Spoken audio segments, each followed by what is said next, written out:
mentioning that the nominee for Secretary of the Department of Labor will be Mr. Alex Acosta. He has a law degree from Harvard Law School. He's a great student, former clerk for Justice Samuel Alito, and he has had a tremendous career. He's a member and has been a member of the National Labor Relations Board and has been through Senate confirmation 3 times, confirmed, did very, very well. And so Alex, I've wished him the best. We just spoke, and he's going to be, I think he'll be a tremendous Secretary of Labor. And also, as you probably heard just a little while ago, Mick Mulvaney, a former congressman, has just been approved, weeks late, I have to say that, weeks late, Office of Management and Budget. And he will be, I think, a fantastic addition. Paul Singer just left. As you know, Paul was very much involved with the anti-Trump, or as they say, never Trump. And Paul just left, and he's given us his total support. And it's all about unification. We're unifying the party, and hopefully we're going to be able to unify the country. It's very important to me. I've been talking about that for a long time, but it's very, very important to me. So I want to thank Paul Singer for being here and for coming up to the office. He was a very strong opponent, and now he's a very strong ally, and I appreciate that. I think I'll say a few words, and then we'll take some questions. And I had this time, we've been negotiating a lot of different transactions to save money on contracts that were terrible, including airplane contracts that were out of control and late and terrible, just absolutely catastrophic in terms of what was happening. And we've done some really good work. We're very proud of that. And then right after that, you prepare yourselves. We'll do some questions, unless you have no questions. That's always a possibility.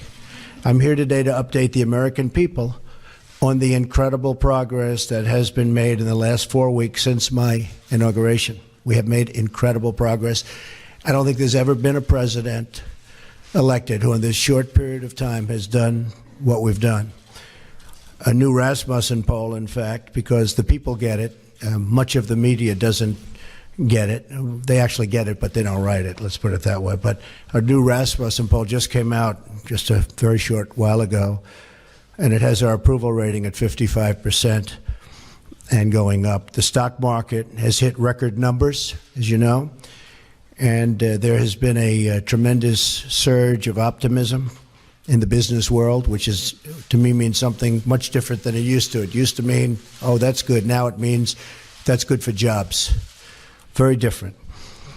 Plants and factories are already starting to move back into the United States, and big league, Ford, General Motors, so many of them. I'm making this presentation directly to the American people with the media present, which is an honor to have you. This morning, because many of our nation's reporters and folks will not tell you the truth and will not treat the wonderful people of our country with the respect that they deserve. And I hope going forward we can be a little bit different and maybe get along a little bit better if that's possible. Maybe it's not, and that's okay too. Unfortunately, much of the media in Washington, D.C., along with New York, Los Angeles in particular, speaks not for the people, but for the special interests and for those profiting off a very, very obviously broken system.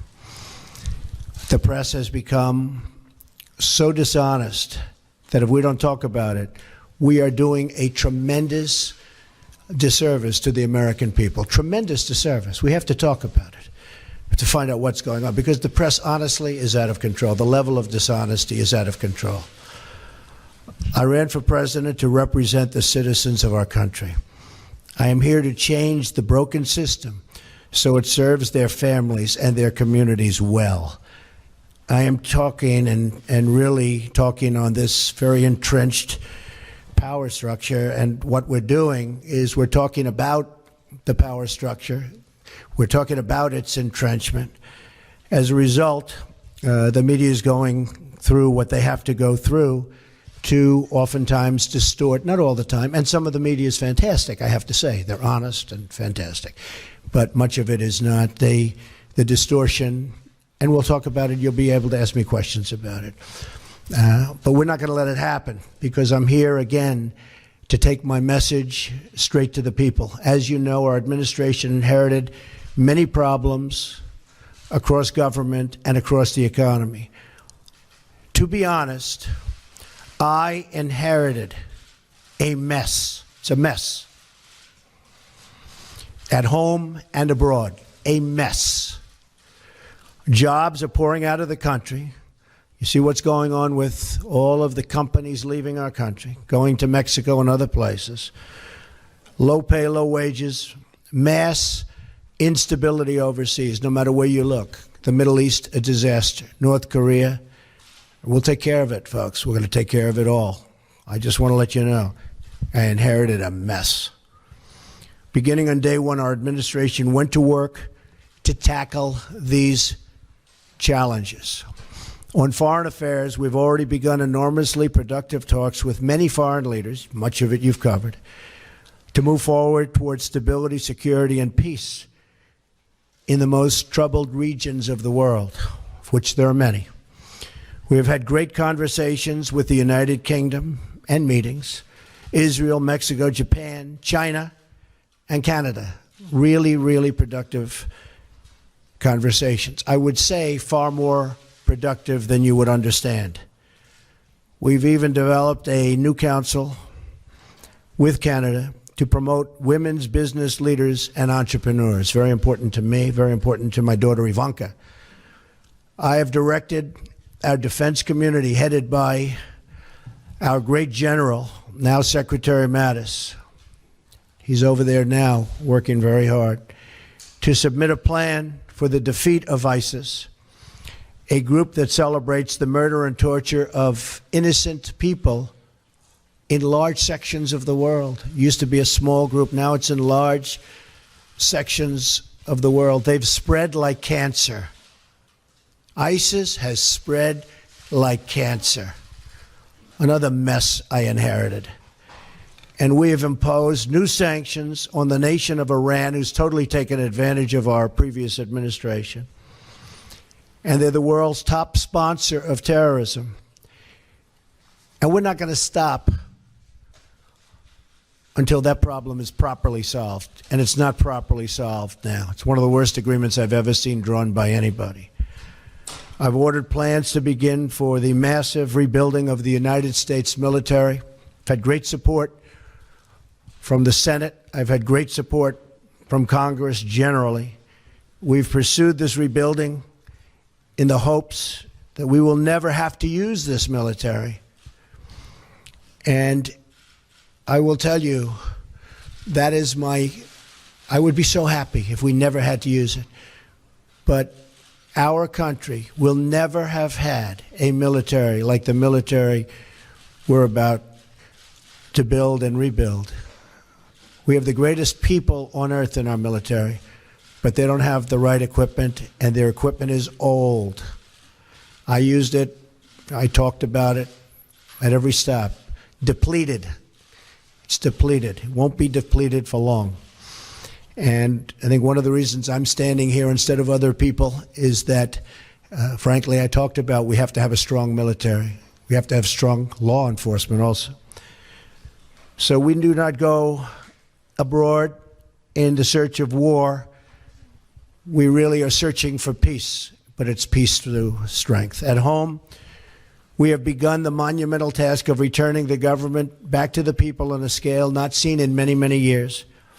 In each of these actions, I'm keeping my promises to the American people. These are campaign promises. Some people are so surprised that we're having strong borders. Well, that's what I've been talking about for a year and a half, strong borders. They're so surprised. Oh, he's having strong borders. Well, that's what I've been talking about to the press and to everybody else. One promise after another, after years of politicians lying to you to get elected. They lied to the American people in order to get elected. Some of the things I'm doing probably aren't popular, but they're necessary for security and for other reasons. And then coming to Washington and pursuing their own interests, which is more important to many politicians. I'm here following through on what I pledged to do. That's all I'm doing. I put it out before the American people, got 306 electoral college votes.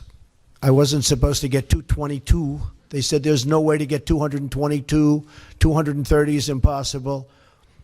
270, which you need, that was laughable. We got 306 because people came out and voted like they've never seen before. So that's the way it goes. I guess it was the biggest electoral college win since Ronald Reagan. In other words, the media is trying to attack our administration because they know we are following through on pledges that we made, and they're not happy about it for whatever reason. But a lot of people are happy about it. In fact, I'll be in Melbourne, Florida at 5 o'clock on Saturday, and I just heard that the crowds are massive that want to be there. I turn on the TV, open the newspapers, and I see stories of chaos. Chaos. Yet it is the exact opposite. This administration is running like a fine-tuned machine, despite the fact that I can't get my cabinet approved. And they're outstanding people, like Senator Dan Coates, who's there, one of the most respected men in the Senate. He can't get approved. How do you not approve him? He's been a colleague, highly respected, brilliant guy, great guy. Everybody knows it. We're waiting for approval. So we have a wonderful group of people that's working very hard, that's being very much misrepresented about, and we can't let that happen. So if the Democrats all you have to do is look at where they are right now. The only thing they can do is delay, because they've screwed things up royally, believe me. Let me list to you some of the things that we've done in just a short period of time. I just got here. I got here with no cabinet. Again, each of these actions is a promise I made to the American people. So we'll go over just some of them, and we have a lot happening next week and in the weeks coming. We've withdrawn from the job-killing disaster known as Trans-Pacific Partnership. We're going to make trade deals, but we're going to have one-on-one deals, bilateral. We're going to have one-on-one deals. We've directed the elimination of regulations that undermine manufacturing and called for expedited approval of the permits needed for America and American infrastructure. And that means plant, equipment, roads, bridges, factories. People take 10, 15, 20 years to get disapproved for a factory. They go in for a permit. It's many, many years. And then at the end of the process, they spend tens of millions of dollars on nonsense. And at the end of the process, they get rejected. Now, they may be rejected with me, but it's going to be a quick rejection. Not going to take years. But mostly, it's going to be an acceptance. We want plants built, and we want factories built, and we want the jobs. We don't want the jobs going to other countries. We've imposed a hiring freeze on non-essential federal workers.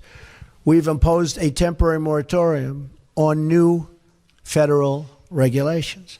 We've issued a game-changing new rule that says for each one new regulation, 2 old regulations must be eliminated. Makes sense. Nobody's ever seen regulations like we have. You go to other countries and you look at industries they have and you say, let me see your regulations. And they're a fraction, just a tiny fraction of what we have. And I want regulations because I want safety, I want all environmental situations to be taken properly care of. It's very important to me. But you don't need 4 or 5 or 6 regulations to take care of the same thing. We've stood up for the men and women of law enforcement, directing federal agencies to ensure they are protected from crimes of violence. We've directed the creation of a task force for reducing violent crime in America, including the horrendous situation, take a look at Chicago and others, taking place right now in our inner cities. Horrible. We've ordered the Department of Homeland Security and Justice to coordinate on a plan to destroy criminal cartels coming into the United States with drugs. We're becoming a drug-infested nation. Drugs are becoming cheaper than candy bars, and we're not going to let it happen any longer. We've undertaken the most substantial border security measures in a generation to keep our nation and our tax dollars safe, and are now in the process of beginning to build a promised wall on the southern border. Met with General, now Secretary Kelly, yesterday, and we're starting that process. And the wall is going to be a great wall, and it's going to be a wall negotiated by me. The price is going to come down just like it has on everything else I've negotiated for the government. And we're going to have a wall that works. We're not going to have a wall like they have now, which is either non-existent or a joke. We've ordered a crackdown on sanctuary cities that refuse to comply with federal law and that harbor criminal aliens, and we've ordered an end to the policy of catch and release on the border. No more release. No matter who you are, release. We've begun a nationwide effort to remove criminal aliens, gang members, drug dealers, and others who pose a threat to public safety. We are saving American lives every single day. The court system has not made it easy for us, and are even creating a new office in Homeland Security dedicated to the forgotten American victims of illegal immigrant violence, of which there are many. We've taken decisive action to keep radical Islamic terrorists out of our country. Though parts of our necessary and constitutional actions were blocked by a judge's, in my opinion, incorrect and unsafe ruling, our administration is working night and day to keep you safe, including reporters safe, and is vigorously defending this lawful order. I will not back down from defending our country. I got elected on defense of our country, and I keep my campaign promises. And our citizens will be very happy when they see the result. They already are, I can tell you that. Extreme vetting will be put in place, and it already is in place in many places. In fact, we had to go quicker than we thought because of the bad decision we received from a circuit that has been overturned at a record number. I've heard 80%. I find that hard to believe. That's just a number I heard, that they're overturned 80% of the time. I think that circuit is in chaos, and that circuit is, frankly, in turmoil. But we are appealing that, and we are going further. We're issuing a new executive action next week that will comprehensively protect our country. So we'll be going along the one path and hopefully winning that. At the same time, we will be issuing a new and very comprehensive order to protect our people. And that'll be done sometime next week, toward the beginning or middle at the latest part. We've also taken steps to begin construction of the Keystone Pipeline and Dakota Access Pipelines, thousands and thousands of jobs, and put new Buy American measures in place to require American steel for American pipelines. In other words, they build a pipeline in this country, and we use the powers of government to make that pipeline happen. We want them to use American steel. And they're willing to do that, but nobody ever asked before I came along. Even this order was drawn, and they didn't say that. And I'm reading the order. I'm saying, why aren't we using American steel? And they said, that's a good idea. We put it in. To drain the swamp of corruption in Washington, D.C., I've started by imposing a 5-year lobbying ban on White House officials and a lifetime ban on lobbying for a foreign government. We've begun preparing to repeal and replace Obamacare. Obamacare is a disaster, folks. It's a disaster. You know, you can say, oh, Obamacare.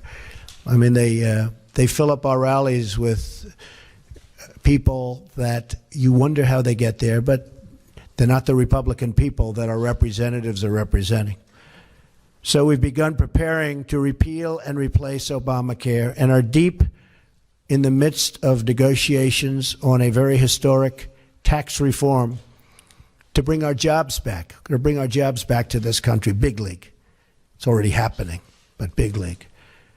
I've also worked to install a cabinet over the delays and obstruction of Senate Democrats. You've seen what they've done over the last long number of years.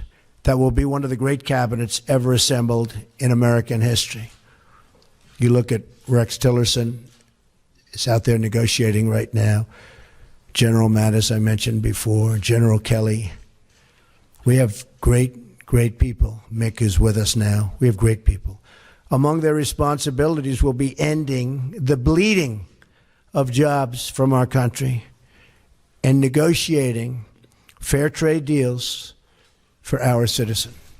Now look, fair trade, not free, fair. If a country is taking advantage of us, we're not going to let that happen anymore. Now every country takes advantage of us, almost. I may be able to find a couple that don't, but for the most part, that would be a very tough job for me to do. Jobs have already started to surge. Since my election, Ford announced it will abandon its plans to build a new factory in Mexico and will instead invest $700 million in Michigan, creating many, many jobs. Fiat Chrysler announced it will invest $1 billion in Ohio and Michigan, creating 2,000 new American jobs. They were with me a week ago. You know, you were here. General Motors likewise committed to invest billions of dollars in its American manufacturing operation, keeping many jobs here that were going to leave. And if I didn't get elected, believe me, they would have left. And these jobs and these things that I'm announcing would never have come here. Intel just announced that it will move ahead with a new plant in Arizona that probably was never going to move ahead with. And that will result in at least 10,000 American jobs. Walmart announced it will create 10,000 jobs in the United States just this year because of our various plans and initiatives. And there'll be many, many more, many more. These are a few that we're naming. Other countries have been taking advantage of us for decades, decades and decades and decades, folks. And we're not going to let that happen anymore. Not going to let it happen. And one more thing. I have kept my promise to the American people by nominating a justice of the United States Supreme Court, Judge Neil Gorsuch, who is from my list of 20 and who will be a true defender of our laws and our Constitution. Highly respected. Should get the votes from the Democrats. You may not see that, but he'll get there one way or the other. But he should get there the old-fashioned way. And he should get those votes. This last month has represented an unprecedented degree of action on behalf of the great citizens of our country. Again, I say it, there has never been a presidency that's done so much in such a short period of time. And we haven't even started the big work yet. That starts early next week. Some very big things are going to be announced next week.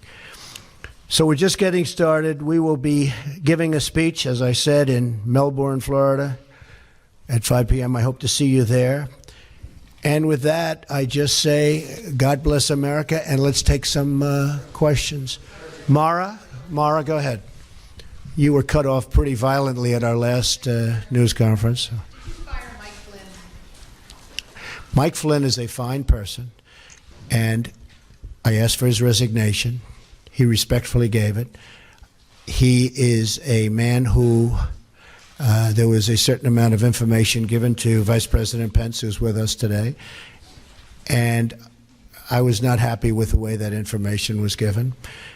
He didn't have to do that because what he did wasn't wrong. What he did in terms of the information he saw, what was wrong was the way that other people, including yourselves in this room, were given that information. Because that was classified information. It was given illegally. That's the real problem.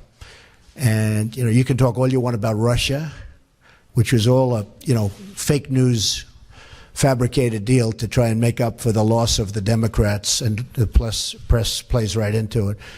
In fact, I saw a couple of the people that were supposedly involved with all of this. They know nothing about it. They weren't in Russia. They never made a phone call to Russia. They never received a phone call. It's all fake news. It's all fake news. The nice thing is I see it starting to turn, where people are now looking at the illegal, all right, I think it's very important, the illegal giving out classified information. It was, and let me just tell you, it was given out like so much. I'll give you an example. I called, as you know, Mexico. It was a very, very confidential, classified call, but I called Mexico. And in calling Mexico, I figured, oh, well, that's nice. I spoke to the president of Mexico, had a good call. All of a sudden, it's out for the world to see. It's supposed to be secret. It's supposed to be either confidential or classified in that case. Same thing with Australia. All of a sudden, people are finding out exactly what took place. The same thing happened with respect to General Flynn. Everybody saw this. And I'm saying, the first thing I thought of when I heard about it is, how does the press get this information that's classified? How do they do it? You know why? Because it's an illegal process, and the press should be ashamed of themselves. But more importantly, the people that gave out the information to the press should be ashamed of themselves. Really ashamed. Yes, go ahead. Because when I looked at the information, I said, I don't think he did anything wrong. If anything, he did something right. He was coming into office. He looked at the information. He said, that's fine. That's what they're supposed to do. They're supposed to be, and he didn't just call Russia. He called and spoke to both ways. I think there were 30-some-odd countries. He's doing the job. You know, he was just doing his job. The thing is, he didn't tell our vice president properly, and then he said he didn't remember. So either way, it wasn't very satisfactory to me. And I have somebody that I think will be outstanding for the position. And that also helps, I think, in the making of my decision. But he didn't tell the Vice President of the United States the facts, and then he didn't remember. And that just wasn't acceptable to me. Yes. Since you brought up Russia, I'm looking for some clarification here. During your campaign, did anyone from your team communicate with members of the Russian government or Russian intelligence? And if so, what was the nature of those conversations? Yeah. Well, the failing New York Times wrote a big, long front-page story yesterday. And it was very much discredited, as you know. It's a joke. And the people mentioned the story. I noticed they were on television today saying they never even spoke to Russia. They weren't even a part.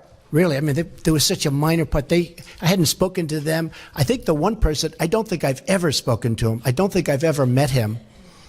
And he actually said he was a very low-level member of, I think, a committee for a short period of time. I don't think I ever met him. Now, it's possible that I walked into a room and he was sitting there, but I don't think I ever met him. I didn't talk to him ever, and he thought it was a joke. The other person said he never spoke to Russia, never received a call, look at his phone records, et cetera, et cetera. And the other person, people knew that he represented various countries, but I don't think he represented Russia, but knew that he represented various countries. That's what he does. I mean, people know that. That's Mr. Manafort, who's, by the way, a respected man. He's a respected man. But I think he represented the Ukraine or Ukraine government or somebody. But people knew that. Everybody knew that. So these people, and he said that he has absolutely nothing to do and never has with Russia. And he said that very forcefully. I saw his statement. He said it very forcefully. Most of the papers don't print it because that's not good for their stories. So the three people that they talked about all totally deny it. And I can tell you, speaking for myself, I own nothing in Russia. I have no loans in Russia. I don't have any deals in Russia.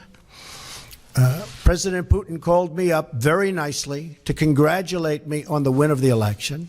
He then called me up extremely nicely to congratulate me on the inauguration, which was terrific. But so did many other leaders, almost all other leaders from almost all other countries. So that's the extent. Russia is fake news. This is fake news put out by the media. The real news is the fact that people probably from the Obama administration, because they're there, because we have our new people going in place right now. As you know, Mike Pompeo is now taking control of the CIA. James Comey at FBI. Dan Coates is waiting to be approved. I mean, he is a senator and a highly respected one, and he's still waiting to be approved. But our new people are going in. And just while you're at it, because you mentioned this, Wall Street Journal did a story today that was almost as disgraceful as the failing New York Times' story yesterday. And it talked about, you saw it front page. So, Director of National Intelligence just put out, acting, a statement. Any suggestion that the United States intelligence community, this was just given to us, is withholding information and not providing the best possible intelligence to the president and his national security team is not true. So they took this front page story out of the Wall Street Journal, top, and they just wrote the story that it's not true. And I'll tell you something, I'll be honest, because I sort of enjoy this back and forth, and I guess I have all my life, but I've never seen more dishonest media than, frankly, the political media. I thought the financial media was much better, much more honest. But I will say that I never get phone calls from the media. How do they write a story like that in the Wall Street Journal without asking me? Or how do they write a story in the New York Times, put it on front page? That was like the story they wrote about the women and me. Front page, big, massive story. And it was nasty. And then they called, they said, we never said that. We like Mr. Trump. They called up my office. We like Mr. Trump. We never said that. And it was they totally misrepresented those very wonderful women, I have to tell you. Totally misrepresented. I said, give us a retraction. They never gave us a retraction. And frankly, I then went on to other things. Okay. Go ahead. You okay? Good. Very simple. You said today that you had the biggest electoral margin since Donald Reagan, 304 or 306 electoral votes. In fact, President Obama got 365. Well, I'm talking about Republican. Yeah. Obama 300. Yeah. George H.W. Bush 426 when he won as president. So why should Americans trust? Well, no, I was given that information. I don't know. I was just given. We had a very, very big margin. I guess my question is, why should Americans trust you when you accuse the information they receive of being fake when you're providing information? Well, I don't know. I was given that information. I've seen that information around, but it was a very substantial victory. Do you agree with that? Okay, thank you. That's a good answer. Yes. Good, sure. Can you tell us, in determining that Lieutenant General Flynn did no wrongdoing in your mind, what evidence was weighed? Did you ask for transcripts of these telephone intercepts of Russian officials, particularly the absence of Mr. Kissinger, who he was communicating with? What evidence did you weigh to determine that there was no wrongdoing? Further to that, sir, you said on a couple of occasions this morning you were going to aggressively pursue the source of these leaks. We are. Can we ask what we're going to do, and also refer to a review of the intelligence community and then see the fine work of the Well, first of all, about that, we now have Dan Coates, hopefully soon, Mike Pompeo, and James Comey, and they're in position. So I hope that we'll be able to straighten that out without using anybody else. The gentleman you mentioned is a very talented man, very successful man, and he has offered his services, and it's something we may take advantage of, but I don't think we'll need that at all because of the fact that, I think that we're going to be able to straighten it out very easily on its own. As far as the general's concerned, when I first heard about it, I said, that doesn't sound wrong. My counsel came, Don McGahn, White House counsel, and he told me, and I asked him, and he can speak very well for himself. He said he doesn't think anything is wrong. He really didn't think, it was really what happened after that, but he didn't think anything was done wrong. I didn't either, because I waited a period of time and I started to think about it. I said, well, I don't see, to me he was doing the job. The information was provided by, who I don't know, Sally Yates, and I was a little surprised because I said, doesn't sound like he did anything wrong there, but he did something wrong with respect to the vice president, and I thought that was not acceptable. As far as the actual making the call, in fact, I've watched various programs and I've read various articles where he was just doing his job. That was very normal. You know, first everybody got excited because they thought he did something wrong. After they thought about it, it turned out he was just doing his job. So, and I do, and by the way, with all of that being said, I do think he's a fine man. Yes, John? Yeah, go ahead, finish off, then I'll get you, John. What will you do on the leaks you said twice today? Yes, we're looking at him very serious. I've gone to all of the folks in charge of the various agencies, and I've actually called the Justice Department to look into the leaks. Those are criminal leaks. They're put out by people either in agencies.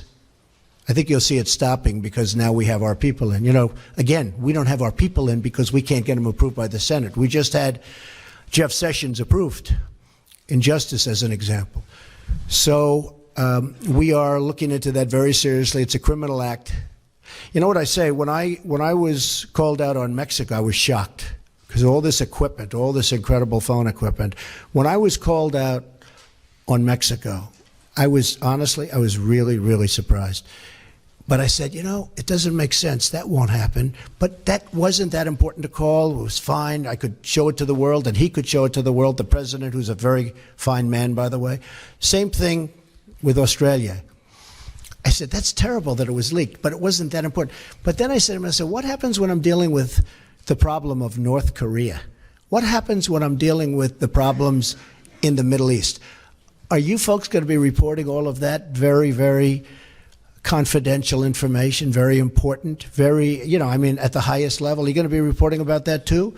So I don't want classified information getting out to the public. And in a way, that was almost a test. So I'm dealing with Mexico. I'm dealing with Argentina. We were dealing on this case with Mike Flynn. All this information gets put into the Washington Post and gets put into the New York Times. And I'm saying, what's going to happen when I'm dealing on the Middle East? What's going to happen when I'm dealing with really important subjects like North Korea? We got to stop it. That's why it's a criminal penalty. Yes, John?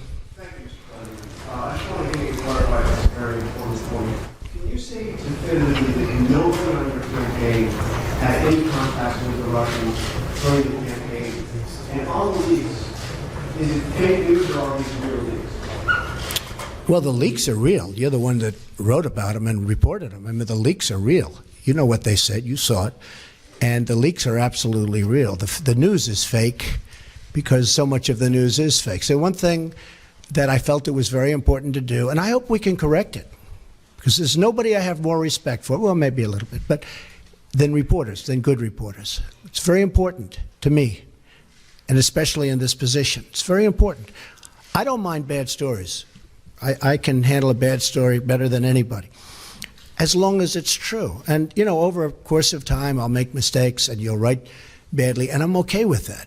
But I'm not okay when it is fake. I mean, I watch CNN, it's so much anger and hatred and just the hatred. I don't watch it anymore because it's very good. He's saying no. It's okay, Jim. It's okay, Jim. You'll have your chance. But I watch others too. You're not the only one, so don't feel badly. But I think it should be straight. I think it would be frankly more interesting. I know how good everybody's ratings are right now, but I think that'd actually be better. People, I mean, you have a lower approval rate than Congress. I think that's right. I don't know, Peter, is that one right? Because, you know, I think they have I heard lower than Congress. But honestly, the public would appreciate it. I'd appreciate it. Again, I don't mind bad stories when it's true. But we have an administration where the Democrats are making it very difficult. I think we're setting a record or close to a record in the time of approval of a cabinet. I mean, the numbers are crazy. When I'm looking, some of them had approved immediately. I'm going forever. And I still have a lot of people that we're waiting for. And that's all they're doing is delaying. And you look at Schumer and the mess that he's got over there, and they have nothing going. The only thing they can do is delay. And, you know, I think they'd be better served by approving and making sure that they're happy and everybody's good. And sometimes, I know President Obama lost 3 or 4, and you lose them on the way, and that's okay. That's fine. But I think they would be much better served, John, if they just went through the process quickly. This is pure delay tactics. And they say it, and everybody understands it.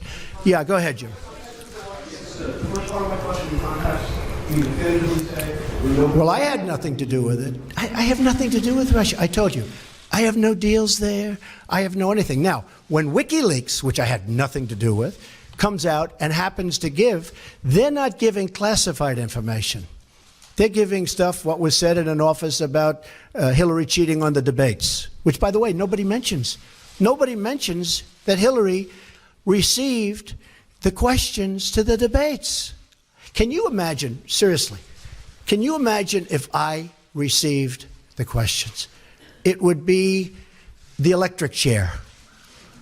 Okay? He should be put in the electric. You would even call for the reinstitution of the death penalty, okay? Maybe not you, John. Yes, we'll do you next, Jim. I'll do you next. Yes, yes? Sure. No, I didn't. No, I didn't. No, I didn't. But Mike, excuse me. No, I fired him because of what he said to Mike Pence. Very simple. Mike was doing his job. He was calling countries and his counterparts. So it certainly would have been okay with me if he did it. I would have directed him to do it if I thought he wasn't doing it. I didn't direct him, but I would have directed him because that's his job. And it came out that way. And in all fairness, I watched Dr. Charles Krauthammer the other night say he was doing his job. And I agreed with him. And since then, I've watched many other people say that. No, I didn't direct him, but I would have directed him if he didn't do it. Okay? Jim? Okay. Well, ask Jeff Zucker how he got his job, okay? If I may follow up on some of the questions that have taken place so far, Well, not too many. We do have other people. You do have other people, and your ratings aren't as good as some of the other people that are waiting. Pretty good right now, actually. Okay. Go ahead, Jim. If I may ask, sir, you said earlier that WikiLeaks was revealing information about the Hillary Clinton campaign during the election cycle. You welcomed that at one. I was okay with it. You said you loved WikiLeaks. At another campaign press conference, you called on the Russians to find the missing 30,000 emails. I'm wondering, sir, if you. Well, she was actually missing 33, and then that got extended with a whole Maybe pile my after numbers that. are off a But little that's bit it. too. No, but I did say 30, but it was actually higher than that. If I may ask you, sir, it sounds as though you do not have much credibility here when it comes to leaking, if that is something that you encouraged Okay. during the campaign. Fair question. Ready? If I may ask you that. No, but let me do one at a If I may time. ask Do you a mind? follow-up. Yes, sir. All right. So, in one case, you're talking about highly classified information. In the other case, you're talking about John Podesta saying bad things about the boss. I will say this. If John Podesta said that about me and he was working for me, I would have fired him so fast your head would have spun. He said terrible things about her. But it wasn't classified information. But in one case, you're talking about classified. Regardless, if you look at the RNC, we had a very strong, at my suggestion, and I give Reince great credit for this, at my suggestion, because I know something about this world, I said I want a very strong defensive mechanism. I don't want to be hacked. And we did that. And you have seen that they tried to hack us and they failed. The DNC did not do that. And if they did it, they could not have been hacked. But they were hacked and terrible things came in. And, the only thing that I do think is unfair is some of the things were when I heard some of those things, I picked up the papers the next morning and said, this is going to be front page. It wasn't even in the papers. Again, if I had that happen to me, it would be the biggest story in the history of publishing or the head of newspapers. I would have been the headline in every newspaper. I mean, think of it. They gave her the questions to a debate, and she should have reported herself. Why didn't Hillary Clinton announce that, I'm sorry, but I have been given the questions to a debate or a town hall, and I feel that it's inappropriate, and I want to turn in CNN for not doing a good job? And if I may follow up on that, just something that Jonathan Carl was asking you about. You said that the leaks are real, but the news is fake. I guess I don't understand. It seems that there's a disconnect there. If the information coming from those leaks is real, then how can the stories be No, fake? the reporting is fake. And if I may ask, I just want to ask. Jim, you know what it is? Here's the thing. The public isn't, they read newspapers, they see television, they watch. They don't know if it's true or false because they're not involved. I'm involved. I've been involved with this stuff all my life. But I'm involved. So I know when you're telling the truth or when you're not. I just see many, many untruthful things. And I'll tell you what else I see. I see tone. You know the word tone. The tone is such hatred. I'm really not a bad person, by the way. No, but the tone is such, I do get good ratings, you have to admit that. The tone is such hatred. I watched this morning a couple of the network, and I have to say, Fox and Friends in the morning, they're very honorable people. They're very, not because they're good, because they hit me also when I do something wrong, but they have the most honest morning show. That's all I can say. It's the most honest. But the tone, Jim, if you look, the hatred, sometimes somebody gets, well, you look at your show that goes on at 10 o'clock in the evening. You just take a look at that show. That is a constant hit. The panel is almost always exclusive anti-Trump. The good news is he doesn't have good ratings, but the panel is almost exclusive anti-Trump. And the hatred and venom coming from his mouth, the hatred coming from other people on your network. Now, I will say this. I watch it. I see it. I'm amazed by it.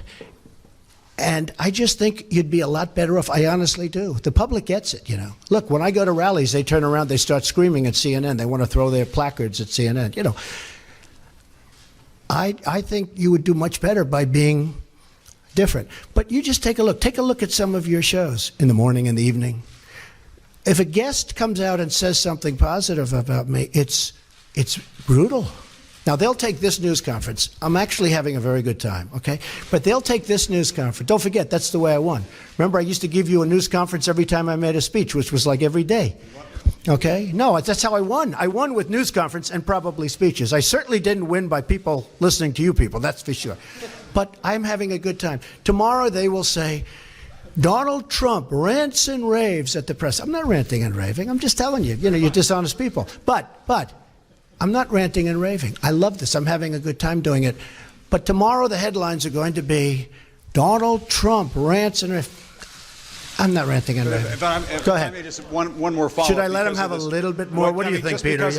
Peter, should I let him have a little bit more? Sit down. Sit down. Just because of the attack of fake news and attacking our network, I just want to ask you, sir. I'm changing it from fake news, though. Doesn't that undermine? Very fake news. I know, but aren't you?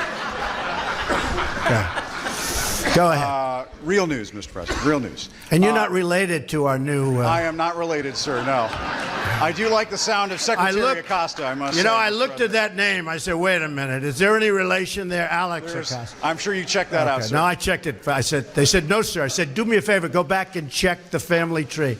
Okay. But aren't you concerned, sir, that you are undermining the people's faith in the First Amendment, freedom of the press in this country, when you call stories you don't like fake news? Why not just say it's a story I don't like?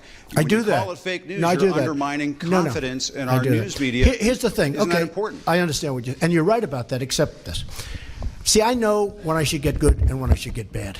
And sometimes I'll say, wow, that's going to be a great story, and I'll get killed. I know what's good and bad. I'd be a pretty good reporter, not as good as you.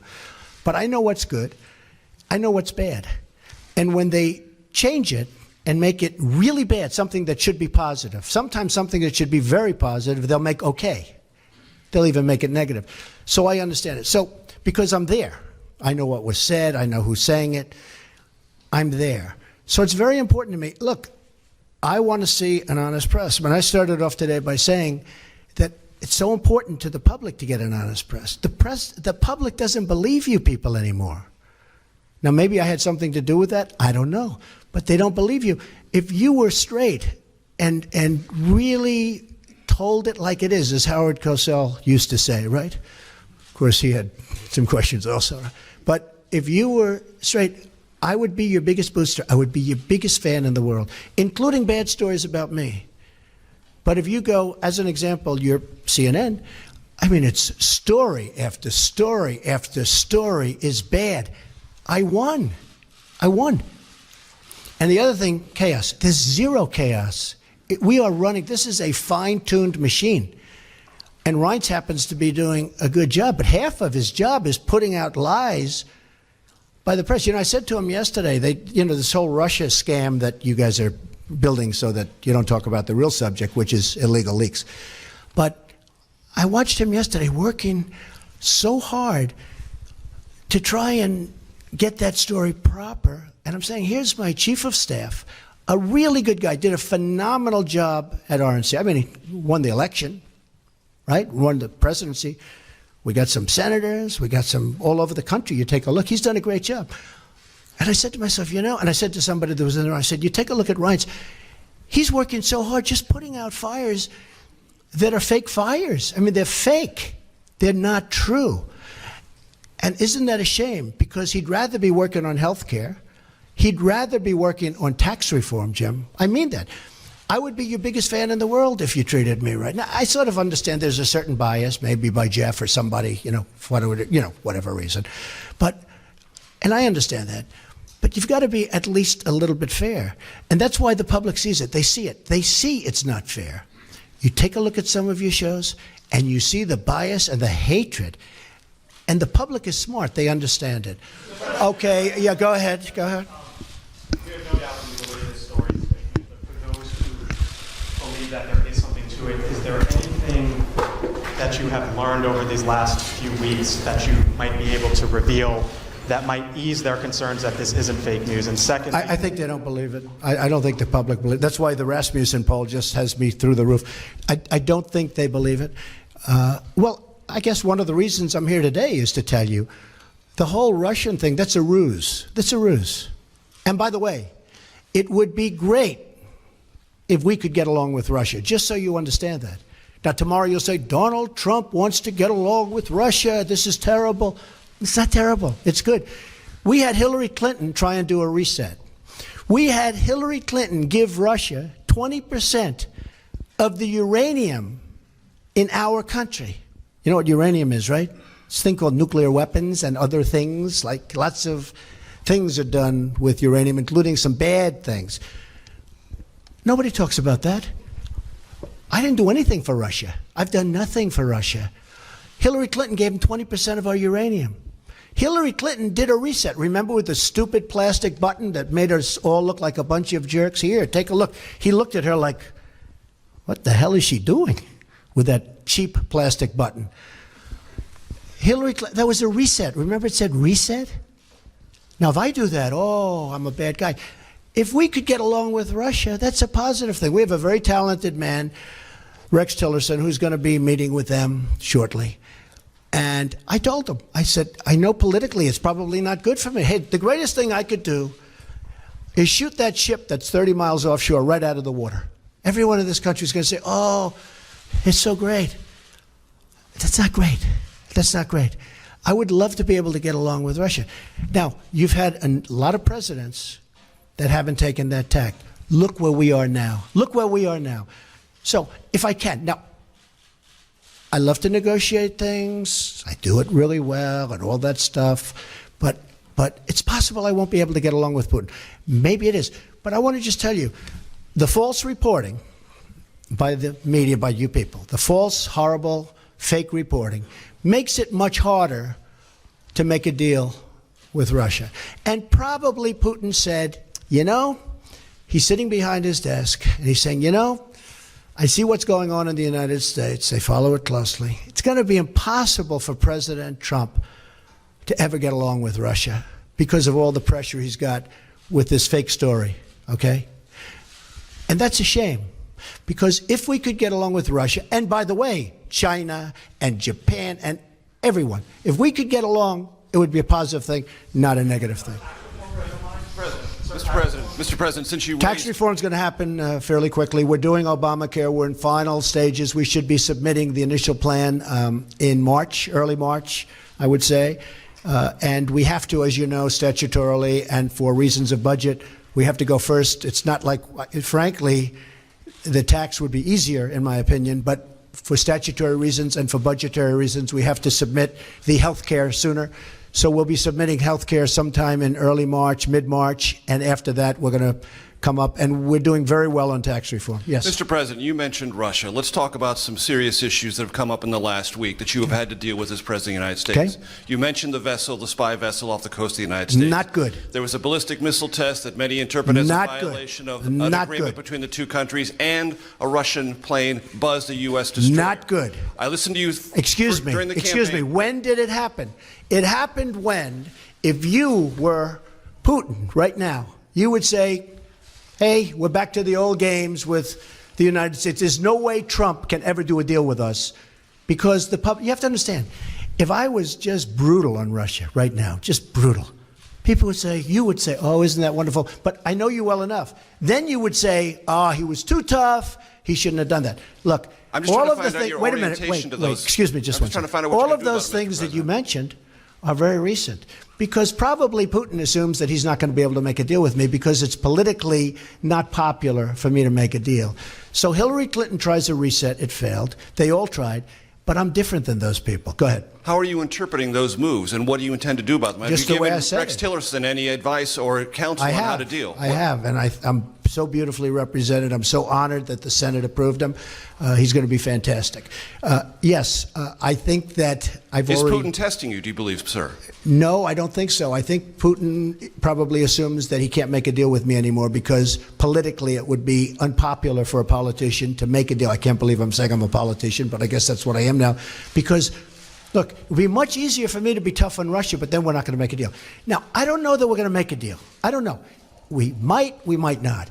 But it would be much easier for me to be so tough. The tougher I am on Russia, the better. But you know what? I want to do the right thing for the American people. And to be honest, secondarily, I want to do the right thing for the world. If Russia and the United States actually got together and got along, and don't forget, we're a very powerful nuclear country, and so are they. There's no upside.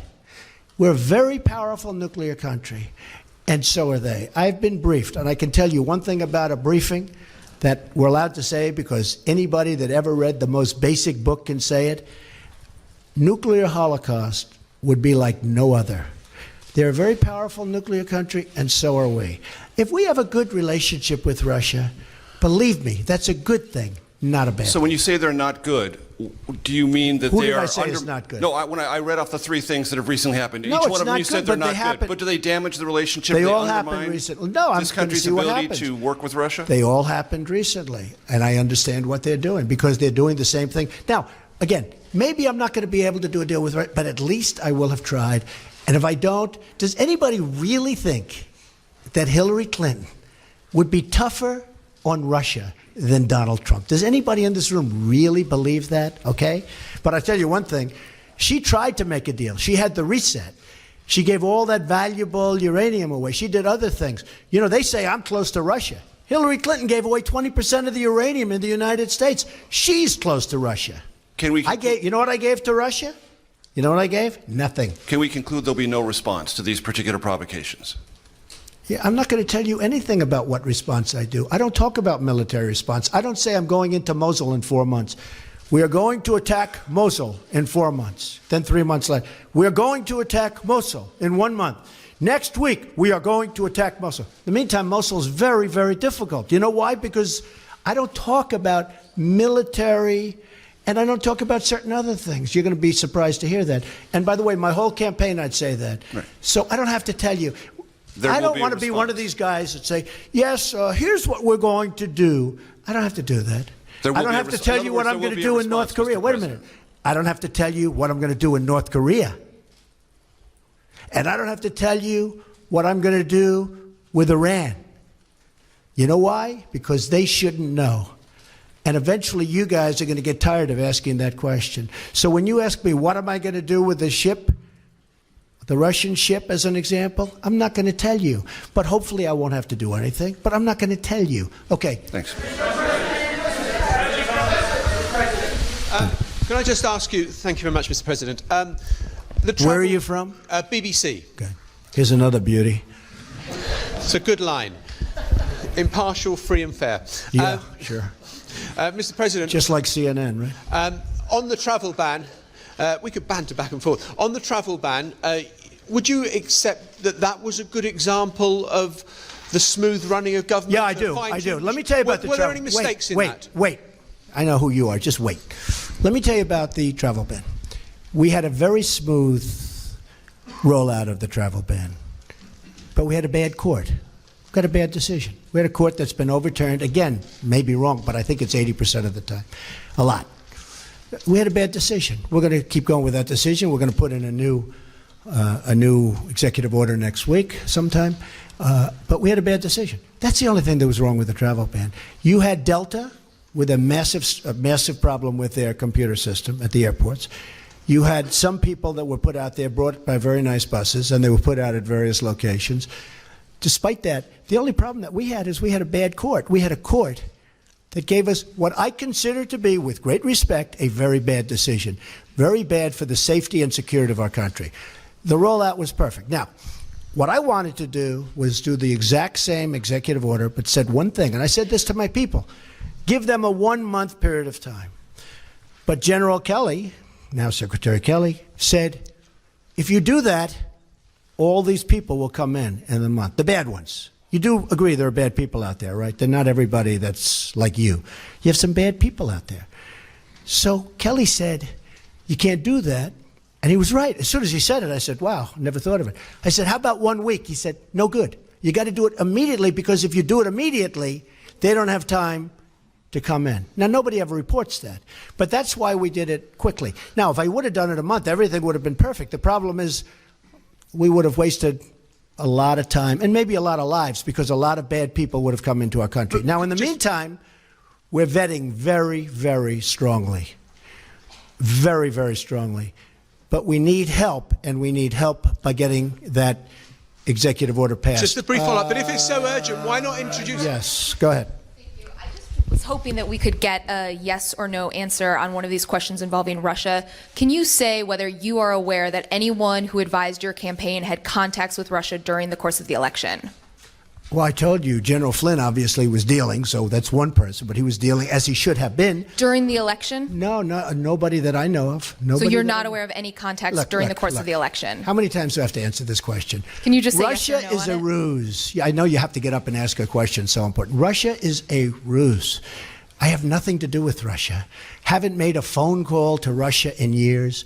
Don't speak to people from Russia. Not that I wouldn't. I just have nobody to speak to. I spoke to Putin twice. He called me on the election, I told you this, and he called me on the inauguration a few days ago. We had a very good talk, especially the second one. Lasted for a pretty long period of time. I'm sure you probably get it because it was classified, so I'm sure everybody in this room perhaps has it. But we had a very, very good talk. I have nothing to do with Russia. To the best of my knowledge, no person that I deal with does. Now, Manafort has totally denied it. He denied it. Now, people knew that he was a consultant over in that part of the world for a while, but not for Russia. I think he represented Ukraine or people having to do with Ukraine or people that, whoever. But people knew that. Everybody knew that. But in his capacity as your campaign manager, was he in touch with Russian officials during the election? You know what? He said no. I can only tell you what he... Now, he was replaced long before the election. You know that, right? He was replaced long before the election. When all of this stuff started coming out, it came out during the election. But Paul Manafort, who's a good man also, by the way, Paul Manafort was replaced long before the election took place. He was only there for a short period of time. Okay. How much longer should we stay here, folks? Huh? 5 more minutes. Is that okay? 5? Wait, let's see. I want to find a friendly reporter. Used to say it was John. Are you a friendly reporter? Watch how friendly he is. Wait. Watch how friendly he is. Go ahead. Go ahead. So, first of all, my name is Jake Turks from Omni Magazine, and despite what so many colleagues may have been reporting, I haven't seen anybody in my community accuse either yourself or anyone on your staff of being anti-Semitic. We understand that you have 2 grandchildren who are very zany. Thank you. However, What we are concerned about, and what we haven't really heard being addressed, is an uptick in anti-Semitism and how the government is planning to take care of it. There's been a report out that 48 bomb threats have been made against Jewish centers all across the country in the last couple of weeks. There are people who are committing anti-Semitic acts or threatening to. You see, he said he was going to ask a very simple, easy question. And it's not. It's not. Not a simple question, not a fair question. Okay, sit down. I understand the rest of your question. So here's the story, folks. Number one, I am the least anti-Semitic person that you've ever seen in your entire life. Number two, racism. The least racist person. In fact, we did very well relative to other people running as a Republican. Quiet, quiet, quiet. See, he lied about, he was going to get up and ask a very straight, simple question. So, you know, it's welcome to the world of the media. But let me just tell you something, that I hate the charge. I find it repulsive. I hate even the question, because people that know me, and you heard the Prime Minister, you heard Netanyahu yesterday. Did you hear him? Bibi. He said, I've known Donald Trump for a long time. And then he said, forget it. So you should take that instead of having to get up and ask a very insulting question like that. Yeah, go ahead. Go ahead. Go ahead. Thank you. I'm Lisa from the PBS. See, it just shows you about the press, but that's the way the press is. Thank you, Mr. President. Lisa Desjardins from the PBS NewsHour. Good.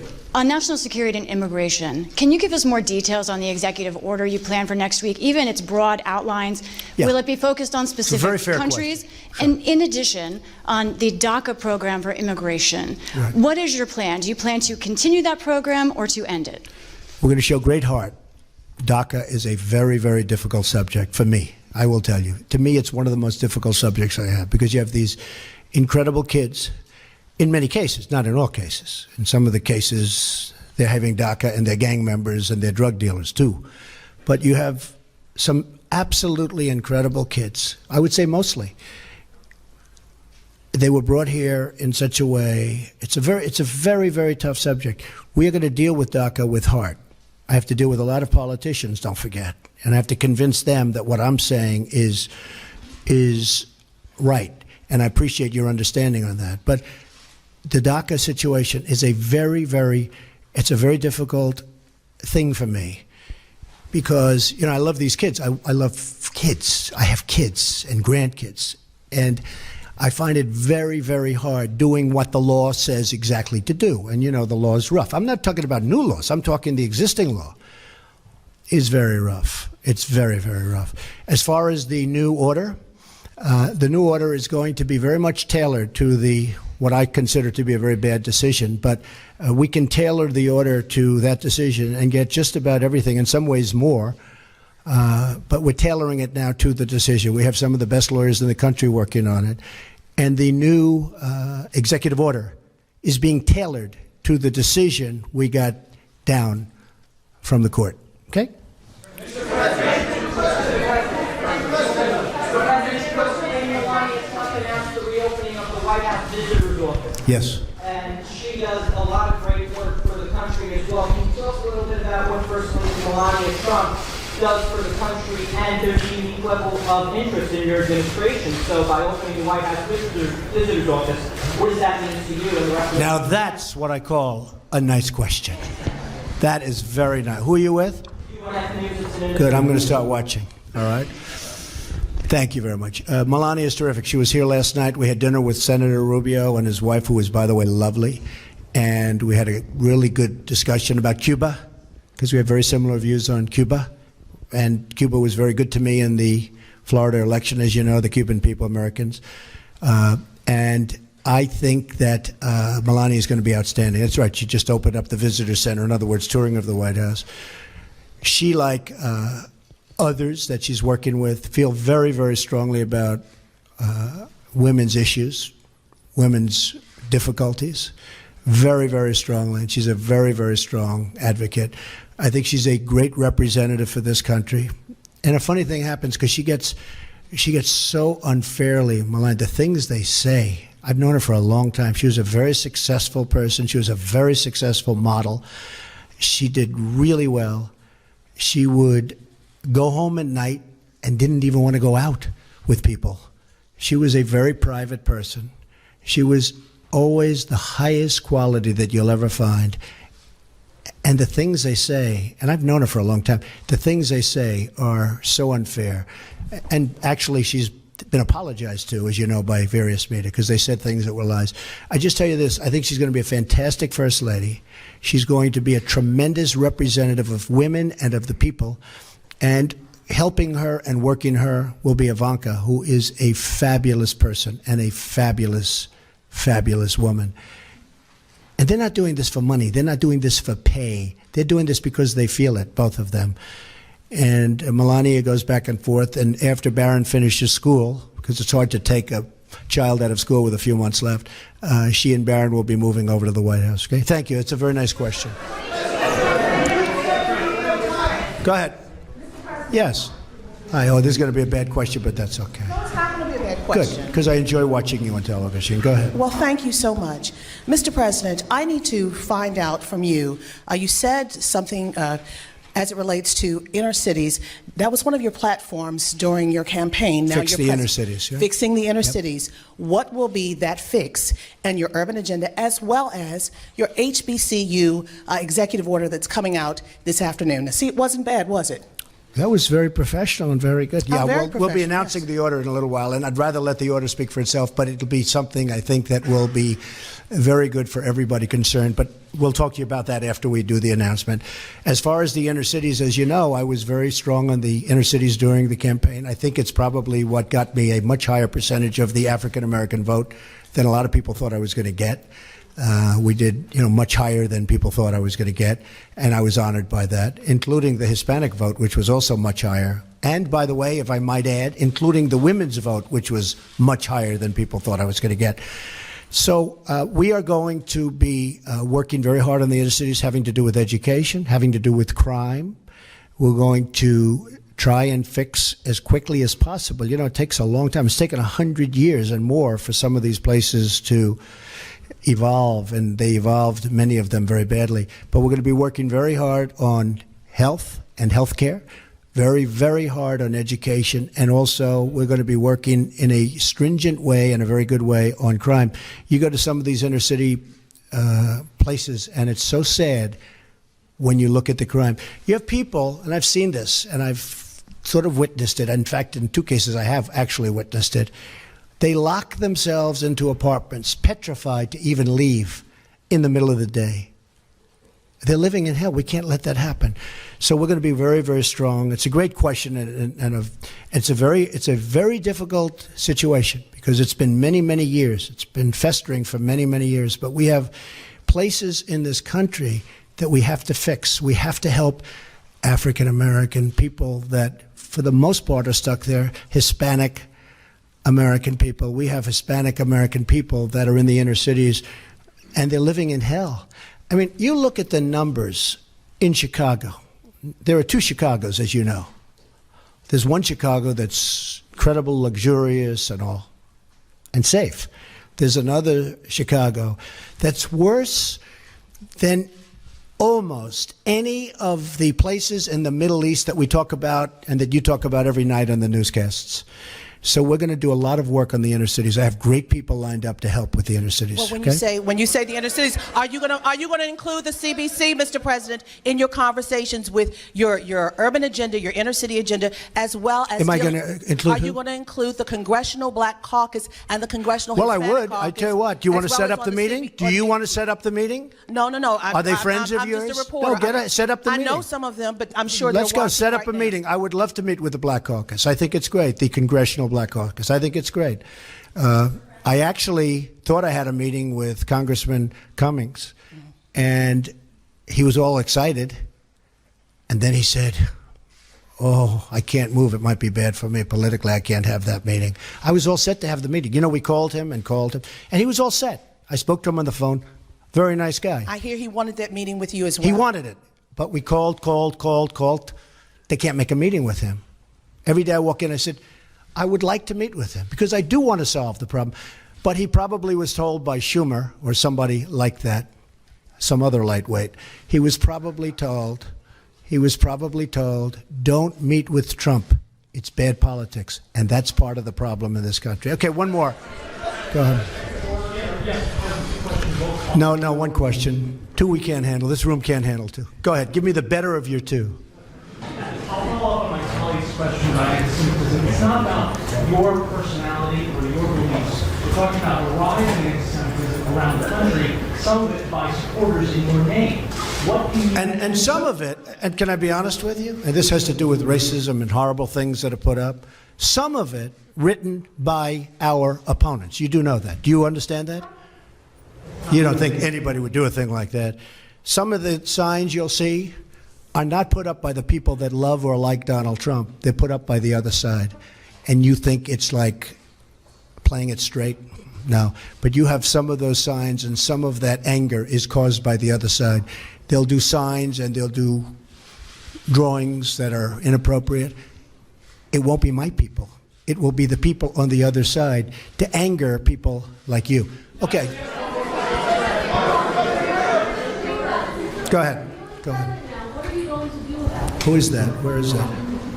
Oh, stand up. You can. What are you going to do about detention? Oh, I'm working on it. No, I'm working on it very hard. No. Look, hey, just so you understand, we had a totally divided country for 8 years, and long before that, in all fairness to President Obama, long before President Obama, we have had a very divided. I didn't come along and divide this country. This country was seriously divided before I got here. We're going to work on it very hard. One of the questions that was asked, I thought was a very good question, was about the inner cities. I mean, that's part of it. But we're going to work on education. We're going to work on we're going to try and stop the crime. We have great law enforcement officials. We're going to try and stop crime. We're not going to try and stop, we're going to stop crime. But it's very important to me. But this isn't Donald Trump that divided a nation. We went 8 years with President Obama, and we went many years before President Obama.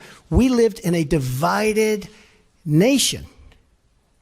And I am going to try. I will do everything within my power to fix that.